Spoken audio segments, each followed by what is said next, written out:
Привет, дорогие подписчики моего канала и все, кто меня сегодня видит впервые. Сегодня я испытываю свою новую технику, свои новые игрушки. Кто смотрел мои предыдущие видео, те понимают, о чем я говорю. Но сегодня речь не о моих игрушках. Сегодня я собиралась чистить перышки, маникюр-педикюр. Женщины могут меня понять, но вожжа ударила под хвост. Вот я уже уселась, испытываю свой новый микрофон, свет, штатив и так далее. Но речь не об этом. Я вовсе не хочу похвастаться. Итак, что это за вожжа? Я сегодня прочитала публикацию блогера некоего Варламова. Речь шла о продуктах питания в Украине. Вот публикация некоего Варламова, так сказать. Прежде всего, я офигела от цены на яблоки. Поскольку я вегетарианка, я всегда интересовалась, сколько стоят овощи и фрукты. Цена 27 гривен. Дальше он тоже показывает цену на продукты, но, к сожалению, не указывает вес этих продуктов. Вот это вот может быть цена за 100 грамм. Взять тот же тортик за 120 гривен. В принципе, можно задуматься, взять или не взять. А вот это вот копченые мидии. Вот только на этом снимке я смогла рассмотреть цену за 100 грамм. И то нечеткую цену. Вообще, честно говоря, от цен я офигела. Потому что, когда я уезжала, все это было в 3-5 раз дешевле. Учитывая, что доллар тоже стоил 26 гривен. Итак, некий российский блогер утверждает, что цены в Украине на продукты питания ниже, чем в России. Вспоминаем зарплату в Украине и в России. В России она значительно выше, и это понесли некоторые украинские СМИ. Вот, например, From.ua утверждает, что блогер потроллил украинскую вату. Что такое вата, для меня до сих пор непонятно. Так, блогер посетил один из супермаркетов сети Сельпо в Киеве. Свое повествование Варламов изложил в сатирическом стиле. И это понесли не только украинские СМИ, но даже российские. Вот, например, «Эхо Москвы». Вот, например, яблоки 26 гривен за килограмм, а в России они стоят 58 рублей. Когда я уезжала, яблоки стоили 5 гривен. И эта информация, которую я хочу сегодня донести, она, в общем-то, будет интересна и тем людям, которые собираются ехать в Америку, потому что, когда я ехала в Америку, я даже спрашивала, продается ли здесь свекла. По этому поводу с меня посмеялись. И можно ли здесь вообще, в принципе, сварить борщ, если здесь капуста, если здесь картошка. Для меня Америка это была такой экзотической страной, где продаются сугубо бананы. Поэтому, исходя из той информации, которую опубликовал блогер Варламов, я начала задумываться вообще, зачем я уехала из Украины. Там так все прекрасно. В принципе, я собиралась давно уже записать этот блог, показать свой холодильник, то, что кушают американцы, на что мы тратим деньги. Имеются в виду деньги на продукты, какие наши основные запасы, сколько это стоит, пробежаться по магазинам. Но вот сегодня у меня был ступор. Оказывается, украинцы зажрались. Конечно, этот Варламов делал сравнение с Россией. Я не знаю, как там в России. Возможно, там все дорого, все так недоступно. Соотношение продуктов питания и той зарплаты нужно учитывать в процентах. Допустим, сколько человек зарабатывает и какую часть из этого заработка он может потратить себе на питание. Чтобы легче было считать, мы берем так. 4000 американских долларов – это то, что получает средний американец, и то, что он тратит на продукты питания. И 4000 гривен – это как по среднему можно считать в Украине. Берем процентное соотношение. Итак, я сегодня собираюсь показать вам свои запасы, свои холодильники. У меня их 2, в принципе у меня их 3, но рабочих только 2. Вот. Что мы кушаем, сколько мы тратим и сколько это стоит. Опять же, делаю акцент на то, чтобы учитывалось все в процентном соотношении. 4000 долларов для среднего американца это его зарплата, и 4000 гривен для украинца это тоже его зарплата. Сим-Сим, откройся. Вот здесь у меня, как правило, висит список продуктов, которые необходимо купить. Но муж сегодня подсуетился, освободил мне время, чтобы я записала в том числе это видео. И он сегодня сам пробежался по магазинам, Купил не то, чтобы я покупала, но тем не менее я все показываю. Так, я открываю холодильник, то есть я специально к этому не готовилась. У меня здесь может быть бардак. Я просто хочу показать, что в принципе у нас как бы в повседневной жизни должно быть. Это здесь гренки, я их просто убираю. Муж себе делает бутерброды на работу. Он сегодня заехал в магазин Walmart. Здесь это так называется, у нас называется Walmart. 60 яиц он купил, 2 уже я использовала. 60 яиц за $7. Берем в процентном соотношении, еще раз я хочу об этом сказать, в соотношении средней зарплаты $4000 и в соответствии с украинскими зарплатами в 4000 гривен. Всегда я беру грибы, потому что я вегетарианка. Вот эти 2 упаковки за $5. Берем сыры. Вот сыр. Они продаются по скидкам. Это тертый сыр. Это смесь сыров. Скажем так, 2 упаковки можно купить за $5. Он с авокадо. Он немного дороже, чем обычный. Цена $3. У нас всегда в запасе есть какие-то джемы. Вот это шоколад. Постоянно есть соусы. Сейчас я покажу наши запасы. Здесь чеснок и там корень имбиря. Это имбирь. Вот это молоко мы покупаем. Это кокос и миндаль, но кокосовое молоко мне не очень нравится. Мне нравится чистое миндальное молоко. Кокос мне напоминает крахмал. Так, поехали дальше. Это обычный наш как бы запас продуктов. Здесь осталась курячья ножка. Это масло. Это рыбу я готовила. Здесь мексиканские огурчики. Начинаем с шинки.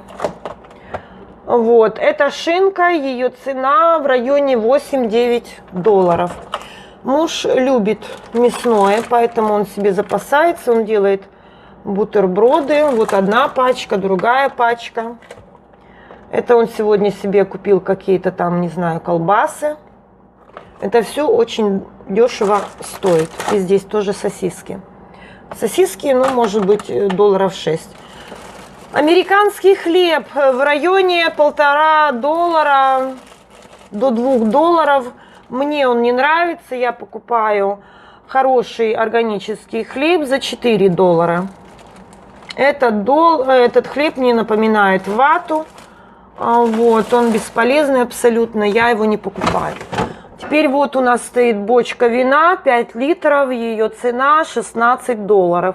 Это калифорнийское, очень хорошее вино.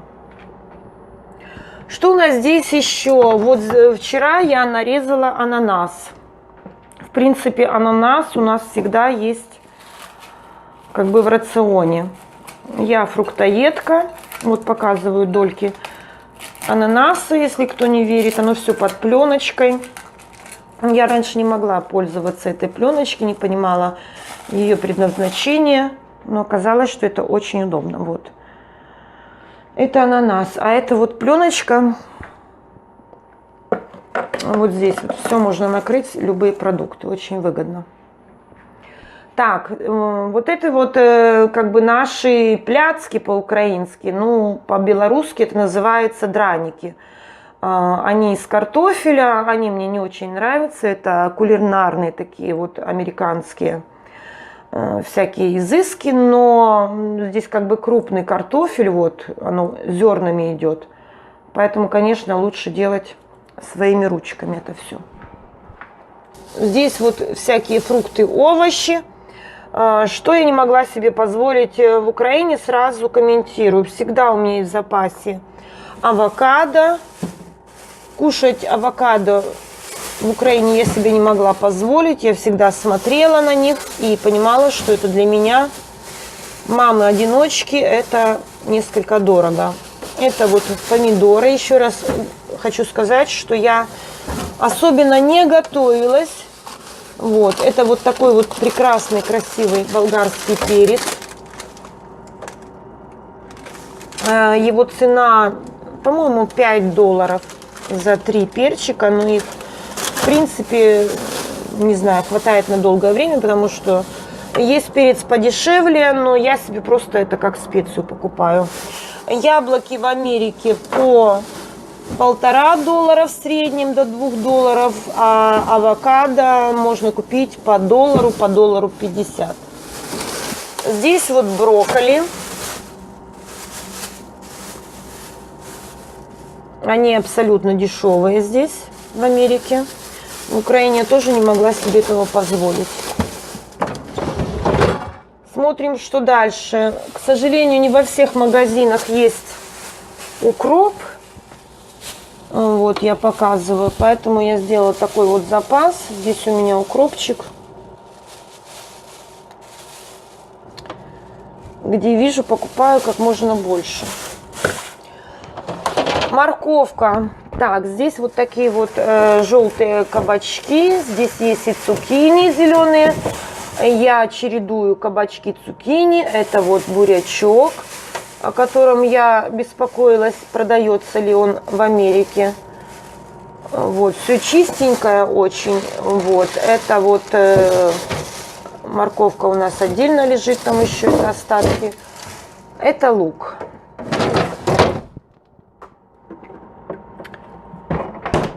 Так, и запасы мы делаем вот в таких вот кладовочках. Хочу показать, что у нас несколько видов растительного масла. Это вот подсолнечное масло. Сейчас я разверну его. Вот подсолнечное масло. Здесь у нас такая кладовочка, но она сейчас пустая. Это запасы воды, которые, кстати, в магазине нам дали бесплатно. Это кленовый сироп, который я еще не пробовала. Вот майонез, который купил мой муж, но я бы такой не покупала. Я стараюсь покупать более натуральные продукты. Ну и здесь всякие соусы. Он любит соусы, поэтому у нас всегда есть запас. Вот здесь вот в кладовочке у нас, как правило, хранится несколько вот таких вот упаковок рыбы, консервы. Это вот, я даже не знаю, что это, в чесноке какой-то морепродукт я купила на пробу. Как правило, здесь кукуруза, горошек, это опять же консервы, сардины. Вот, ну и вот такой вот суп. Вот здесь вот у нас какие-то запасы, но сейчас здесь пусто, потому что никто этим не занимался. Макароны. Мы покупаем несколько сортов. Это должны быть обязательно макароны из твердой муки. По-моему, здесь в Америке других и нет. Вот я показываю, какие здесь макароны. Это вегетарианские макароны со всякими добавками. Вот они цветные. Здесь натуральные добавки. Морковка, зелень и все остальное. Вот, у нас несколько упаковок, есть даже вот такие вот салатные большие ракушки.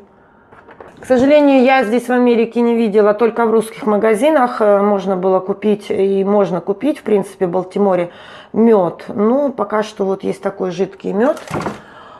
Я люблю густой мед. В Украине я покупала макароны, как правило, те, которые подешевле. Рис я покупаю коричневый. Для меня всегда было такой экзотикой купить в Украине коричневый рис. И мы опять же покупали тот, что на развес, и который дешевле. Вот здесь рис, вот у нас тоже есть запасы.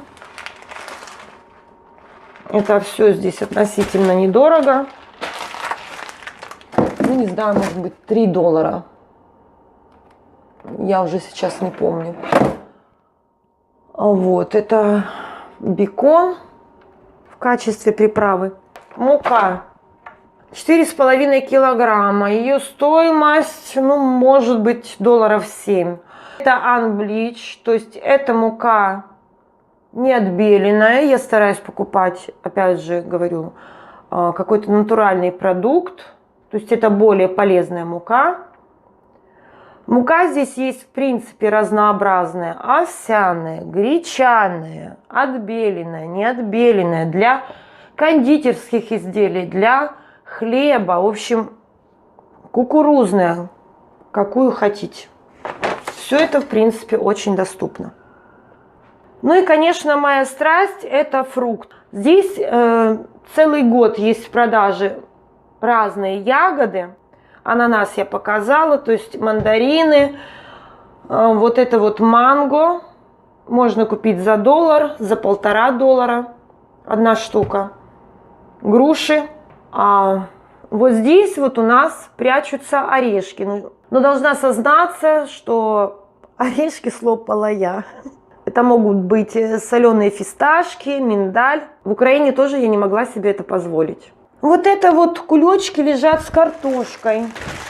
Это вот молодая картошечка, она здесь круглый год есть. Очень чистая. Ее можно вот так вот бросать. Здесь есть дырочки, то есть не нужно ковыряться, что-то там выбирать.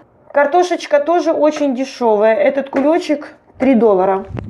Идем вниз. Я покажу, где у нас второй холодильник. Это холодильник мужа. И туда мы сбрасываем все, что не поместилось в наш основной хозяйский холодильник. Вот, это запасы мужа. Он покупает себе водичку. Здесь разнообразная водичка. Пепси. Мы смотрим по калориям. Вот, 120 калорий. Там здесь мужа пиво.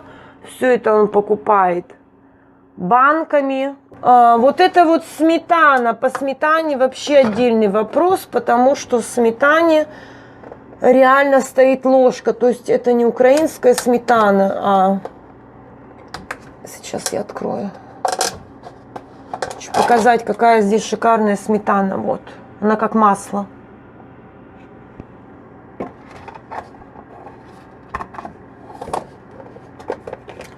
Ну и вот эта вот бочка молочка. Она стоит $3,5. Это не органик. Я бы покупала органик ценой за $4,5. Здесь опять же муж купил себе колбасы. Сейчас, если здесь есть цена. Нет цены. Ну, это до $10, я думаю. Здесь килограмм, 200 грамм. Открываем морозилку. Здесь запасы, мясные запасы моего мужа. Запасы сейчас бедные, потому что нужно доесть то, что есть. Я хочу показать, сколько стоит здесь мясо. Вот цена $4,5. Вот такая громадная упаковка. Это куриные всякие ножки. Нет, это грудки. Вот еще стоит замороженный полуфабрикат. Эти те же драники картофельные. Тоже муж себе это хранит, он любит. Цена на мясо. Все это вот в таких вот прекрасных упаковках. Не нужно пачкаться. Цена, опять же, $4,5. Здесь 3 фунта, то есть фактически 1,5 килограмма. Здесь вот такие вот вырезки. То есть можно просто делать отбивные, не пачкаться. Обваливать это в яйце и в муке и бросать на сковородку. Вот у него здесь таких упаковок еще 3 штуки, поэтому это нужно доесть.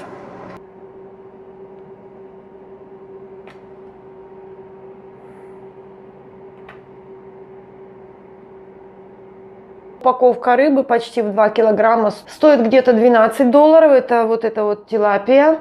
Лосось я покупаю до $20. Ананас я могу купить за $2, либо за $3. И сегодня я, конечно, позвонила, не поленилась в Украину и поинтересовалась ценами. Первое, что я услышала, подорожало блин. Причем мне это сказал человек, у которого зарплата выше средней украинской. Колбаса 100 гривен, рыба хек самая простая 40-50 гривен, свинина до 100 гривен за килограмм. пиво 15-18, макароны упаковка 450 грамм в пределах 20 гривен. Молоко 15 гривен за литр, творог 40 гривен за килограмм, сметана пол-литра 15 гривен, картошка по 7. Это вот цены на основные продукты в Украине. Курица 40-50 гривен за килограмм. Честно говоря, я офигела от таких цен. Вот у меня бумажка. Я себе все это позаписывала, потому что когда я уезжала из Украины, тот же хек можно купить было в 2 раза дешевле. Макароны я покупала 900-граммовые за 13 гривен. Я это помню, потому что я специально искала макароны из твердой муки. Сметану я покупала в пределах 7-8 гривен. Картошка стоила 3-4 гривны. Кстати, сыр 90 гривен за килограмм. Когда я уезжала, сыр стоил, по-моему, до 30 гривен за килограмм, голландский сыр. Ну и курица. Дело в том, что у нас собака. Собаку вывезли в Европу моей дочери. Собака у нас была аллергетик. И мы постоянно ей покупали курицу. Она стоила до 30 гривен за килограмм. Конечно, цены сумасшедшие, учитывая то, что доллар, в принципе, стоит на месте. Доллар сейчас в Украине 26 гривен. Еще отдельно я хочу уделить внимание на ветеринарную продукцию. Раньше в Украину завозили российский продукт, то есть это бифитрилак, это различные шампуни, биодобавки, там с морскими водорослями, с кальцием, потому что у нас тяжелая собака, большая. В общем, ей нужно было обеспечивать определенный уход. Сейчас в Украине все это недоступно. Завозят европейскую продукцию, те же шампуни по сумасшедшим ценам.